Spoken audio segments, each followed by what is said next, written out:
This week has been a coming together of so many wonderful, seemingly disconnected, but of course all deeply connected by the truths that we're going to talk about today.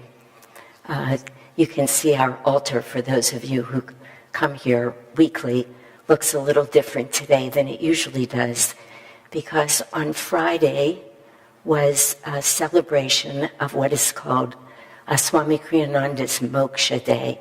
That is the day that he left his body 4 years ago, this past Friday. And we come together and we celebrate the freedom of his soul, of his being free from the limits of the body. It was an extremely powerful evening, I think, for many people who were here. But as I was listening to the program was a little unusual in that we had the whole first hour was nothing but Swamiji. He spoke, he sang. Of course, it was planned. We chose readings that would explain not just his path, but the path. How is it that we come to know that everything is God, that God is always the doer? And so he explained to us through reading from his book and singing his songs to us exactly how he moved down the path of discovering that. And as is always true on these very great days when these great saints either take a body or leave their body. This is why there's always such extraordinary energy around Christmas and Easter, Good Friday, Easter Day, because the coming and going of these saints is no small thing for the world. It has a huge impact on the energy of the world. And that's what we were absorbed in on Friday night. And when I came up here at the end of the service to put rose petals, we were all offering rose petals, I was reminded of when Jesus looked at Simon Peter and he said to him, "Are you going to leave me too?" And Peter said, where would I go? Really saying out loud, here I am in the presence of Christ consciousness itself. Where else would there be for me to go? And when I walked up here and I had the thought of the title for the sermon today in my mind, which was, how high should we aspire? And I thought, the answer is so simple. There's only one answer for everybody who's in this church, for everybody who was here that night and now. We just, of course, want to get to this realization that God is the doer, that God is really the living force within us, that force that is manifesting through us. Not a simple concept, but when we look at the life of Swami Kriyananda, who lived that, who manifested that, who showed that for us over and over, whether it be in terms of infinite energy, unconditional love, perfect discipleship, all of the ways that he lived as an example, it just stole my heart. It was like, well, what else would we do? When we were sitting in the minister's room before service, people were asking me about a schedule that I write for the light bearers. So I had my head very engaged in an Excel spreadsheet. This was about 3 minutes before we were going to walk out, and suddenly I said, I really need to be with how high do we aspire? And then I said, if I had the courage, there's a Yiddish word, chutzpah, really says it much better than courage, but it means if I could walk out here and just do it, I would just come out and say, look, guys, the answer is simple. We go all the way.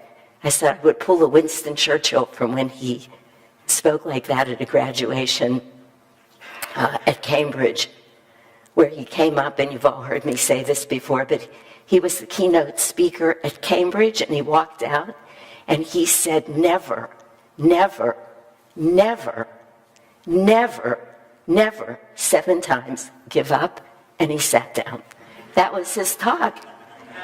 And Ramani, when I said, if I had the courage, I would pull a Winston Churchill, and she, knowing what that meant, said, yeah, you could just stand up and say, let's meditate. And it was funny, and we all laughed, except it's not funny. It's absolutely the truth. One of the other, and I'm going to come back to that, I hope this talk finds us back there, because I have some beautiful stories to share with you about meditation and meditating together. One of the other things that happened this week is on Thursday night, I gave the last talk in a series that we've been doing for 4 months now in a class called Raja Yoga. It means royal yoga, but really it's a class that teaches us about every aspect of the philosophy, living the life of practicing yoga.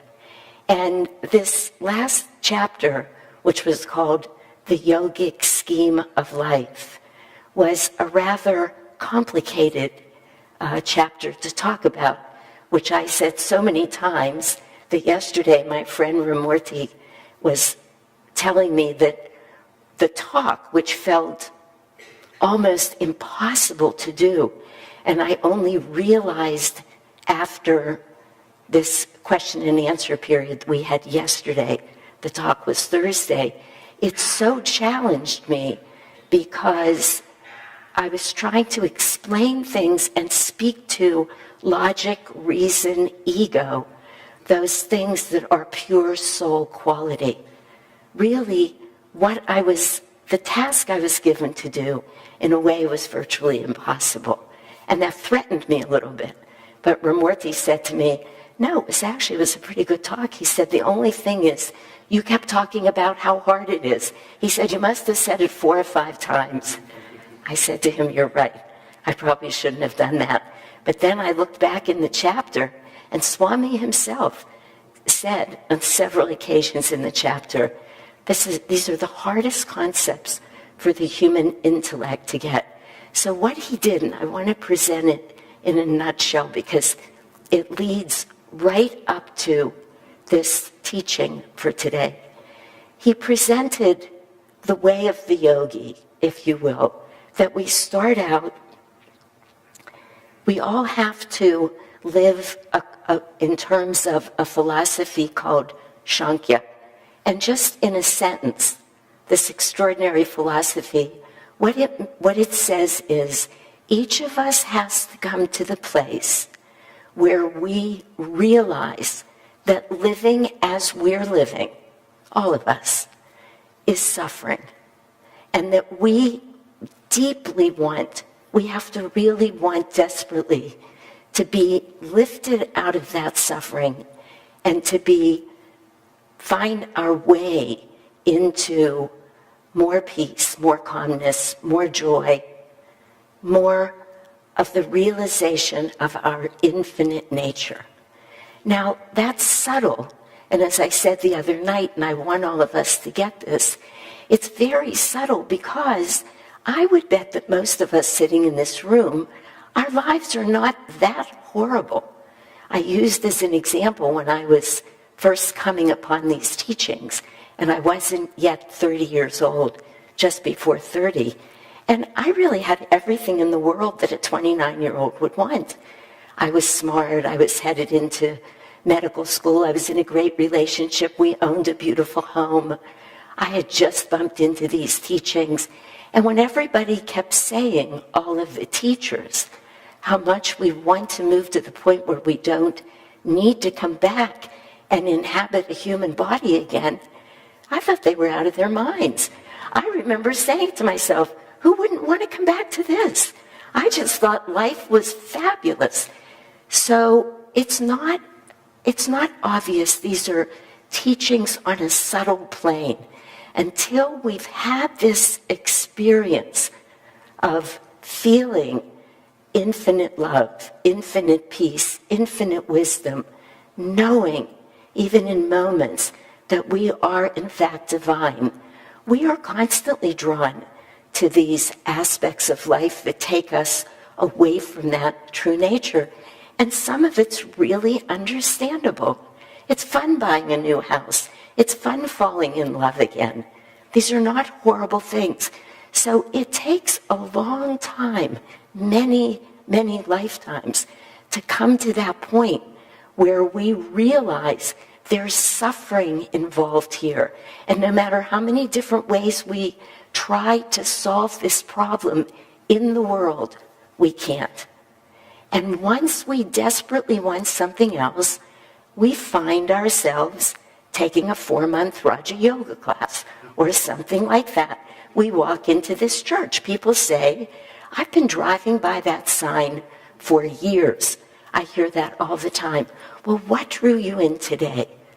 Some final sense of, I want something else, and I want it desperately, even if it doesn't come to you in that way.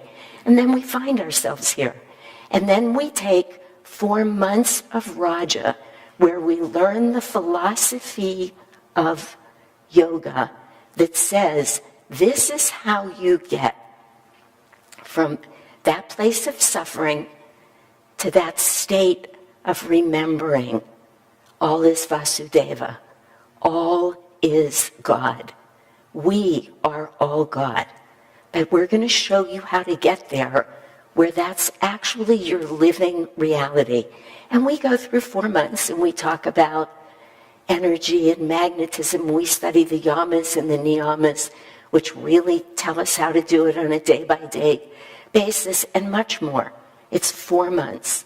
And then we come to the last chapter of Swami's 14 Steps to Perfect Joy, which is now called Raja Yoga. And it's this chapter that I had the privilege of talking about the other night.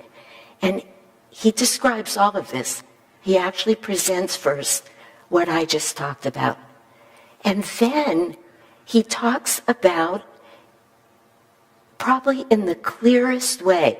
Now, I've read this Raja Yoga book at least several times before, but somehow it came to me.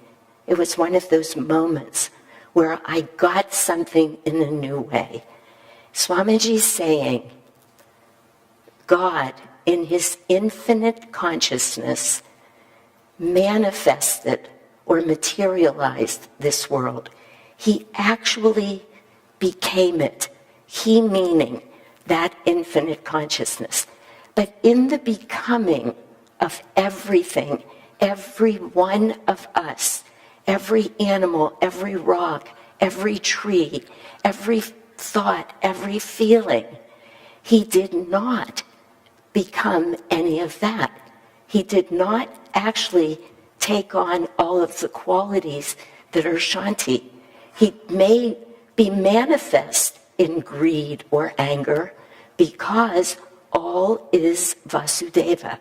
Nothing can exist outside of that. But it doesn't mean he becomes it. And what that means for us that is so extraordinary is that right at the very center of everything, right at the very silent, subtle core of our being is our divine nature, that spark of the divine that cannot be touched by what goes on around it. So within everyone, within everything is the divine, and all we need to do is become that. Swami Yogananda, in this little book, which I want to highly recommend to all, called How to Awaken Your True Potential, which I had never read until yesterday. He says here, never suggest to your mind human limitations, very much like what was in our affirmation today. Don't ever say, I'm old, I'm sick, I'm weak, I'm afraid. He's saying never say that. He says, constantly remind yourself, I am the infinite which has become the body. I am the infinite which has become the body. Because the more with pure divine potential, we just need to realize it. We just need to become it. We could do that in any instant. There's no path we have to be on. There's no particular way that we need to get there because we're there. All we need to do is realize it. I am the infinite that has become this body. My partner is the infinite that has become that body. Every rock, every jewel, everything. If we open our eyes and our experience to it, we're living in it. That's why there's really no such thing as time or space, which is really impossible to get your mind around. But there is no such thing as time or space because the infinite is sitting there silently, totally at peace, waiting to be released, waiting to be remembered. And how do we do that? We've been given these extraordinary tools that we talk about. Ultimately, as we all know, the answer, I can't remember a sermon I've given where I haven't said it. We just have to meditate because meditation is our connection to our own infinite reality. We can't get there with our minds.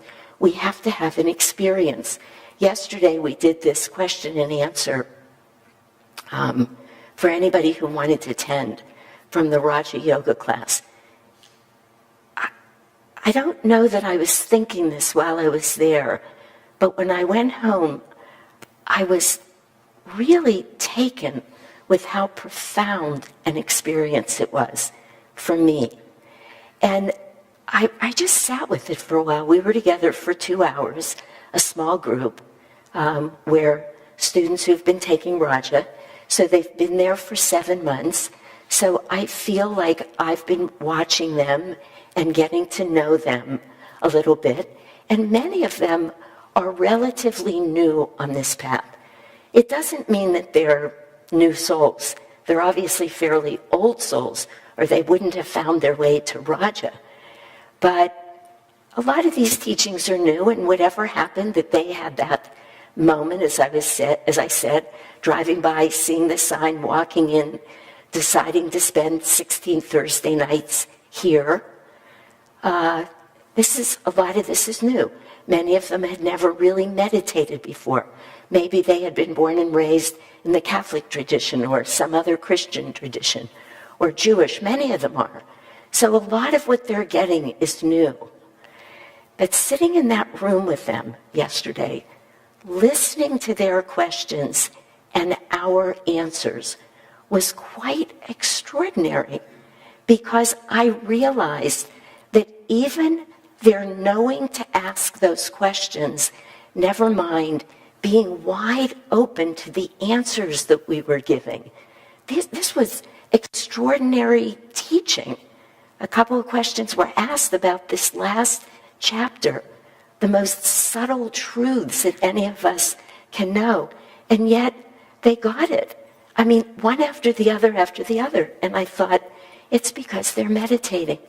It's because they've developed this practice that allows them to move beyond mind, and we could communicate at a level that we could not have communicated at 4 months ago, 4 short months of showing up. One woman started asking the question, and these were, every person in that room was just such a great soul. Every one of these questions are questions we all ask. There's nothing mundane or silly about them. But she started to ask the question, well, how can I know if these experiences I'm having are real? And I thought for a minute, because I wanted to think of how to say it, because I really love this woman and I respect her and I've known her and I've watched her, but I said to her, you're just asking the wrong question. And as soon as I said it, she said to me, I know, wait a minute, I know. And then even though I said to her, you're trying to answer a question, the question is at a soul level. You want me to provide an answer that will make sense to your mind. It's impossible. She said, I absolutely know it. She said, we can quit talking about it. There was a woman in the room who was expressing the fact that she has felt concern about taking Raja, studying these teachings, because she was born and raised Catholic. And she's asking a question that many of us have heard many times. Am I betraying this teacher by studying these teachings? You know, I mean, it's a very reasonable question. So the obvious answer is, these teachers, we have Jesus Christ on our altar, right alongside of Yogananda. We have Swamiji up here. The teachers themselves never have an argument. They all know what these truths are. But that doesn't satisfy the heart that's asking that question, that's afraid of betraying the only teacher she's known. So she said, here's what happened to me yesterday. She said, I went to put on a podcast. She said, but I didn't get what I thought I was going to get. Whoever I thought I was going to listen to, she said, Swamiji came on. And she was listening to Swamiji. And she said, Swamiji told this story.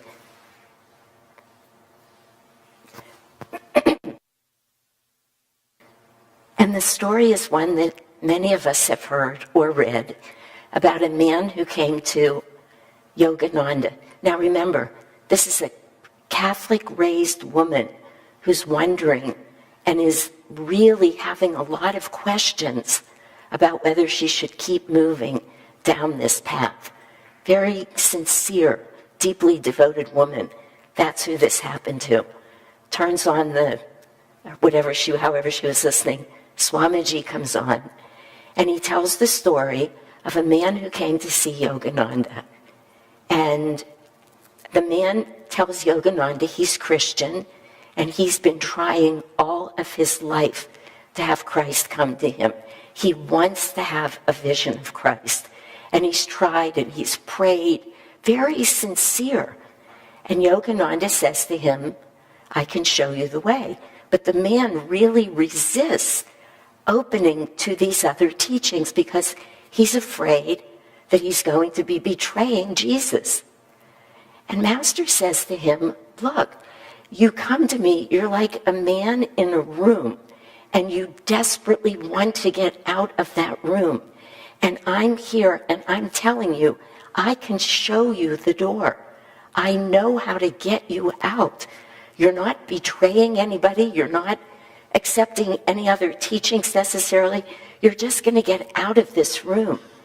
And he initiated that man right there into Kriya. He taught him the technique of Kriya.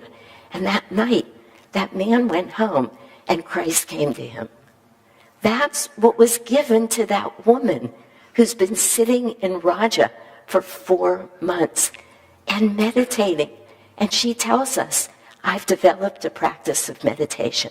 Meditation is what connects us from this small self, this appearance of what we are, to our infinite reality, to knowing for sure that God is in everyone. It gave us a language yesterday to be able to communicate with each other beyond doubt, beyond anything. I had an experience there that I'll share. Somebody was asking me to explain further something that I had said on Thursday night. It's not important, and it'll be a little sidetracking. But I answered it again, and he was listening, but sort of saying very politely, okay, I'm going to have to go home and think about this for a while. So I just closed my eyes, and I said, Master, if there's a better answer, give it to me right now. And I sat there, and it came to me exactly how to put this incredibly esoteric, soul quality teaching into words. But I knew if I opened my eyes that it would leave me. I knew if I left that connection with Yogananda. So I had to sit there and talk with my eyes closed and stay right there, because something had helped me open to that divine nature that is in all of us. Every one of us can do it. That wasn't about me. That was about a prayer of love went up from earth. That was about my devotion. That was about my sincerity. That was about this deep longing. Come to me. Come to them. Show me. That's what connects us to our infinite divine reality. In a moment, it happens. We have this technique of Hong Sa. Not all of you are Kriya Yogis yet. I hope you will all become Kriya Yogis. I hope you'll all come and take Raja Yoga when it starts again in the fall. I hope if you don't have this technique of Hong Sa, that you will do it. What an extraordinary technique Yogananda brought to us. Because in that technique, you sit there, Hong Sa, mantra, Sanskrit mantra, beautiful vibration. But those words mean, I am spirit. Every time we do Hong Sa, Yogananda did it for hours a day, hours, saying, I am spirit. I am spirit. Hong Sa. I am the infinite spirit that has become this body. I am not this body. I am that silent seed at the core of my being of infinite love, infinite wisdom, infinite peace. That's who we are. That's what this reading is about. And how high should we aspire? That high. Why would we stop anywhere along the way? And why, when we can see that even after 4 months of putting out some energy, of opening genuinely, show me, teach me, let me hear how Swami Kriyananda put this all into words, this like walk the path of yoga, and before even the course is over, you too can come to a Q&A and absorb knowledge that is beyond mind, that would be otherwise virtually impossible. It's all available to us. That's what came to me when I walked up onto this dais on Friday night. That's what happened yesterday afternoon with a Q&A. Yesterday, as I was reading this reading, it's like, of course, we just have to realize it. Nobody is more or less spiritual than anybody else. Nobody is closer to knowing that truth. We are not closer. In any minute or any hour of our life, we're there. We just have to accept it. I want to finish with a reading from this. I've often said you just simply cannot paraphrase an avatar. It's virtually impossible. We shouldn't even try. So I'd like us all to just take in these words of Yogananda's. He says, you have wandered in the wilderness of distraction, far from your home of peace. You are a prodigal son who wants to go back to your home of happiness. The Father is waiting. Do not be a beggar imprisoned within the self-erected walls of limitation. Break the walls. Try to be a good son instead of a truant one. Meditate and then broadcast your prayer demands through your calm mind microphone. He says, meditate first. When you've calmed your mind, you can access these truths through your calm mind microphone, loudly, softly, and then mentally affirm, Father, thou and I are one. Father, thou and I are one. Until you feel oneness, not only in conscious intelligence or subconscious imagination, but in your superconscious conviction. Isn't that beautiful? He says you do this affirmation, you affirm that which is true. I am infinite spirit. I am infinite spirit. I am spirit with every round of Hong Sa. And you then get it in your superconscious conviction. And this here's the absolute beauty of this. He says, when your message of yearning reaches God in this way, with deep sincerity, with that power, with the way we do our affirmations. Say it with me once. Father, thou and I are one. Father, thou and I are one. We won't keep going. It's powerful. It's an affirmation. It takes us beyond all doubt, all reason, right to the truth. When your message of yearning reaches God in this way, you will feel his response. Keep your mind radio tuned with soft touches of deepest devotion and the grandest, most constant love. You know, a few years ago, there was a panel of people up in Ananda doing, I don't remember what it was, it could have been an SRW, I don't know. But the question was put to them, what is the most important thing in meditation? So Ananda answered first.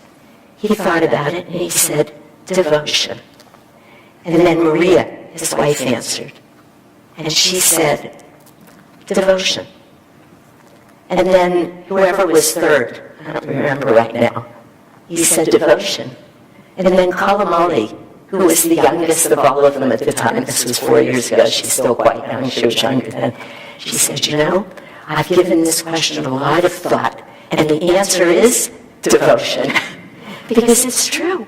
When we call to God from our heart, when we put that love out, when we say, you are what I want to remember the infinite nature that has become this body. It's absolutely irresistible. We are magnetic. We magnetize the divine, who then touches us, just like Master touched that man in that room. After years and years and years of longing, and the story goes on, but probably dry, rote prayers, Master touched him. Because he finally said, show me the way, with true longing, with true devotion, heart wide open. And Christ came to him that very night. That can happen for every one of us. All we need to do is remember, we need to meditate. There's no way around it. It is the thread that takes us from here to there, which is really inside of us. Not there, I was about to go there, no. To right at our very core, to that seed of infinite reality that each and every one of us is. Bless you all.